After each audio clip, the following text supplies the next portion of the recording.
Good afternoon. Welcome on in, you crazy kids. I'm Dave. This is Melissa Fry. She's back again. I'm here every day. Every day. Oh, my goodness. Wow. Along with the snow. Yeah, gosh, I'm having deja vu every day. So glad you guys are here. Happy Wednesday. And we got some good stories, as we always do on here. Kids doing good things, a teen with his own business who mentors others and has a passion for his part of town. He lives here in Anchorage. That's coming up in the Allgood News. We'll tell you about that. We also have a story about flowers getting loved to death, how officials are dealing with the crowds out to see the super bloom that's along the side of a California highway. Oh, there you go. Yeah, lots of flowers, and it's very pretty. Yes. Very pretty. Flowers, yes. we're not really familiar with such things here this time of year. No, what was it back in the day? Like the state flower for a lot of those rural towns was the satellite dish. Yeah, oh, remember, that was a state flower for a lot of places. Well, we have plenty of snowflakes coming down. They have their own beauty. Making for a tricky evening commute, though. We've already heard how long that cold air will stick around here in just a few minutes. All right, thanks a lot, Melissa. Here are your top 4 headlines at 4. A Willow man was sentenced to 80 years in prison for the murder of his wife. Michael Kilgo was found guilty last year of the 2018 death of Hattie LaBeouf Kilgo. She was 56 years old. She was killed by sharp force trauma to her head. She was found in a fire pit with a hatchet, splitting maul, and survival knife. The now 63-year-old Michael Kilgo claimed he acted in self-defense and in the heat of passion. The judge cited the lack of remorse for the crime made him a substantial danger to others. A Washington State man has been sentenced to 20 years for murder in Yakutat. John Stapleton was found guilty of killing John Ferguson when the two came up from Seattle for a fishing trip. The 2018 death happened at the National Weather Service's transient living quarters. Yakutat police found Ferguson with multiple stab wounds. The judge put Stapleton on notice about his drinking issues and suspended 25 years of his sentence with 20 to serve. Jury selection has started for the retrial of Clayton Allison. The Wasilla man is accused of killing his 15-month-old daughter, but the family says the baby may have had a genetic condition that led to her death. His 2019 conviction was overturned because of a decision to exclude the condition theory at trial.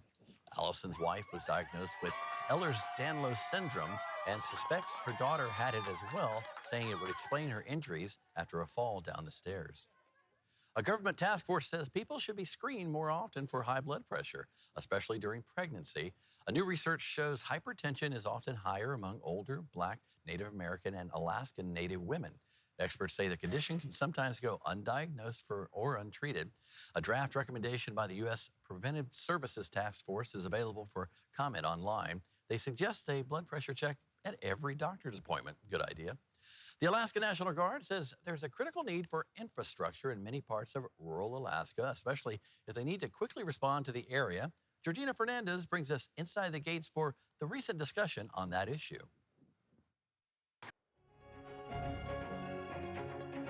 Hello. Joni Mitchell says you don't know what you got till it's gone. Many long-haul COVID patients are missing their sense of smell. So as Dr. Akshay Sile reports, researchers are trying to find a way around that issue. Alaska's weather source. Well, it's snowing here in Anchorage. I'm not the weather guy. Melissa will tell you about that. But there are wrecks, and please pay attention out there. That's what we're asking you to do. Yeah, slick roads this afternoon. We've seen cars in ditches cooling back down, teens and 20s and single digits overnight. All right, thanks a lot, Melissa. And just an FYI, the accident on Tudor and Seward has been cleared up. They cleared that accident up, so all lanes are a go, so be careful out there. All right, today is National Boy Scout Day. Who knew? On this day in 1910, the papers were filed to start the Boy Scouts of America. The death toll in Turkey and Syria is rising. More than 12,000 people have perished after the 7.8 earthquake this week. That there are some amazing stories of survival. CBS News, Adana, Turkey. Yes, amazing stories there. And they say today, just 62 hours after the initial quake, 2 women were found alive in the rubble as well. It's just hard to even imagine. I mean, seeing those entire buildings just coming down in an instant, 12,000 people killed from it. And this isn't the first earthquake, won't be the last that these people have seen. It makes you appreciate what we have here in buildings and the infrastructure. Building structure in Alaska, where we get earthquakes that big and bigger, makes me very thankful for that. Yep, for sure. All right. A living legend passes the ball to a new record holder. LeBron James breaks Kareem Abdul-Jabbar's scoring record. And he wants to change perceptions and follow his passion. The young man who says the past is over and the future is bright. That's coming up today in the Allgood News. Wow, nobody's going to break that record. President Biden posted an announcement congratulating the basketball player, saying he challenged and inspired a nation to do a little better. Good for him. Officials in California are telling people to not stop and smell the roses, or in this case, take selfies with the poppies. A dangerous beauty. The poppies themselves are harmless, but the people loving them are wreaking havoc. So as Rena Nakano reports, the super bloom along a California highway, it's off limits. As tempting as it looks. See that tie-in she did there? Now, if you're curious about what the bloom looks like, the city of Lake Elsinore has a 24/7 live camera feed on its website of Walker Canyon. Check it out, it's pretty. Melissa's in the Weather Center with our statewide forecast. Melissa, it's all about the snow, huh? Yes, for us here in South Central, again, that snow sticking week. Dave, it does mean, though, our temperatures are going to drop pretty significantly. Coldest air we've seen in some time. I'll look at that 7-day here in a few minutes. Yeah, it's always when we see the clear skies, we get the cold nights and the cold days. And 85-mile-an-hour winds? No joke. that's got to have another name for that down the road. All right, thank you. Tom Brady's most recent post is making some people swoon while others implore him to put on some more clothes. Here's Jeannie Mose with his thirst trap post. There you go. Not only... He's the GOAT. He can do whatever he wants. All right. He's a young Mountain View teen on a mission, total sidebar here, to star in his own successful movie. The Anchorage visionary who wants to change perceptions while following his passions. That's the Allgood News coming up. Welcome back, everybody. Change is just as simple as just doing the right thing over and over again. And 17-year-old Aaron Harkely of Mountain View is not only changing his life for the better, he's changing perceptions. Stigmas, misconceptions, and boundaries. It hurts when my community is labeled hood or ghetto. Aaron Harkely is a 17-year-old director in a film he's living called Life. It is crucial to me that my community is not labeled based on their past. He sees the future. It's warming, it's welcoming community. These kids, his brother, his sister, his mother, main characters in his story. They keep me on track. They tell me what's right, what's wrong, what I can do better. They are the support team that drives the hero. When I chisel that old paint off and bring a brand new coat in. Aaron will not be defined by the past. Absolutely. I see a bright future in the not only in the community, in the kids, and the community as a whole. But we are all one. It takes a village to raise a child.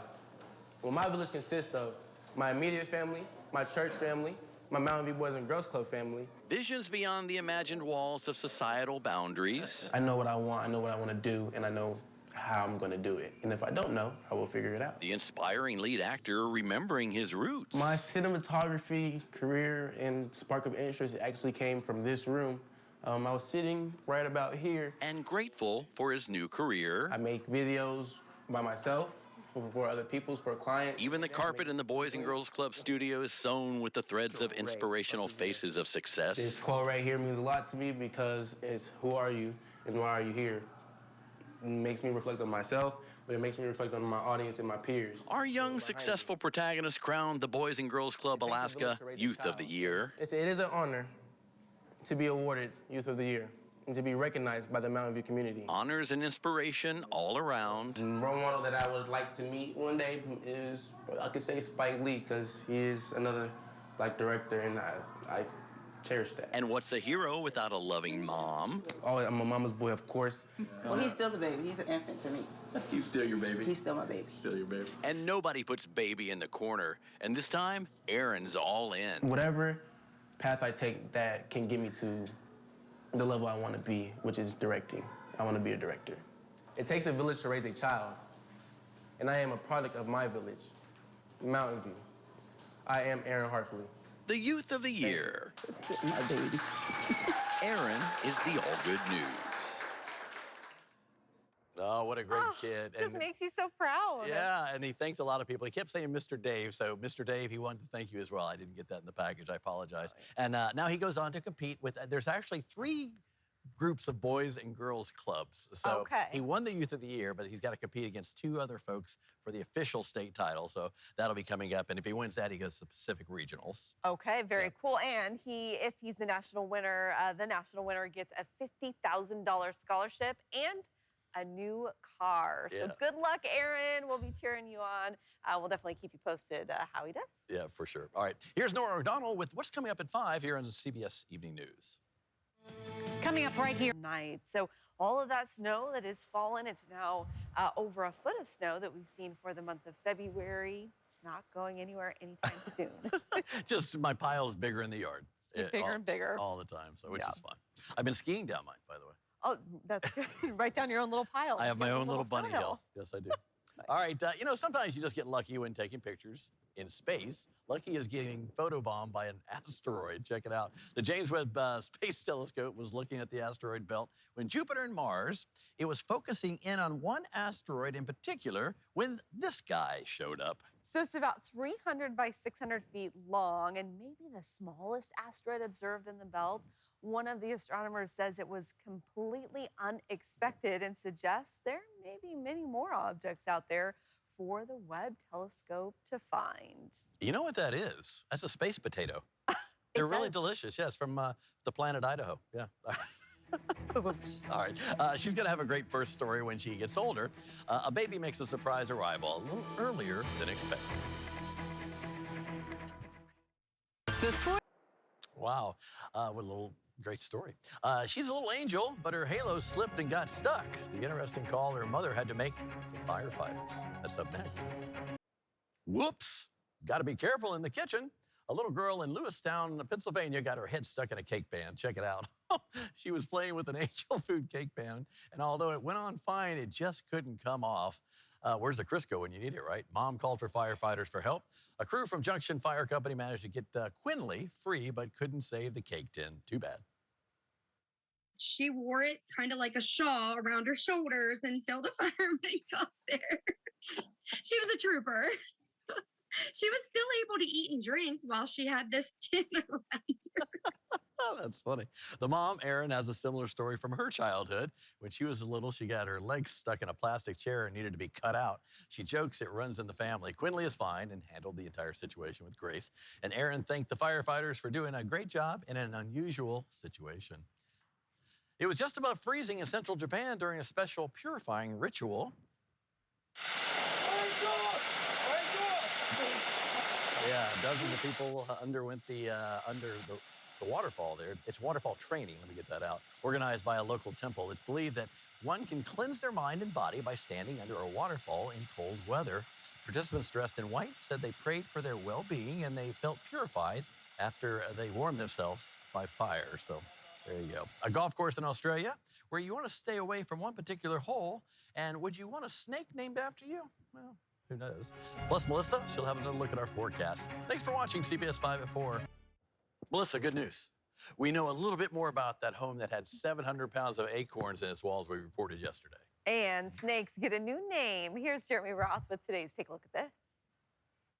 A new snake species discovered in the jungles of Central and South America has been given a dose of star power and a name from an Oscar winner, and you won't believe who he named it after. The striking red and orange tree snake is one of 5 newly discovered species. It's known as DiCaprio's snail-eating snake for actor and famed conservationist Leonardo DiCaprio, who partnered with the foundation Nature and Culture International to bring awareness to the new species, which they say are threatened by mining efforts. The snake's full name, chosen by the actor, is Sabone Ermelinda DiCaprioa, a tribute to Leo's mom, Melinda, who should either be flattered by the gesture or surly with her son, given the species emits a, quote, musky and distasteful odor. You've heard of a snake in the grass. This one was on the green. Australia's Coast Golf Club in Sydney shared a video of a large venomous snake that took up residence in the hole on the second green. Identified as a red-bellied black snake, it's actually quite common for Eastern Australia. In fact, you might say it's par for the course in these parts. But you don't have to. The club joked, telling any concerned players, "Don't worry, we have 17 other holes without snakes. You'll be fine." Finally, this last one is nuts. More than 700 pounds of nuts. That's what a pest control expert in California pulled out of a wall in a rental home in Glen Ellen.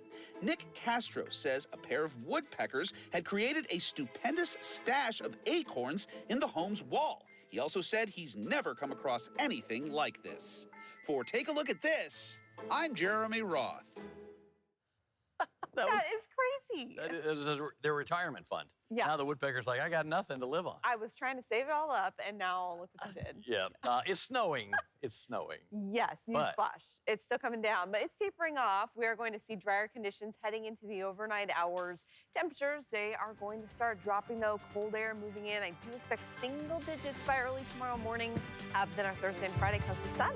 Yeah, clear skies mean Dave needs some footies for his little tootsies. All right. You guys, CBS Evening News is next. You guys have a great night.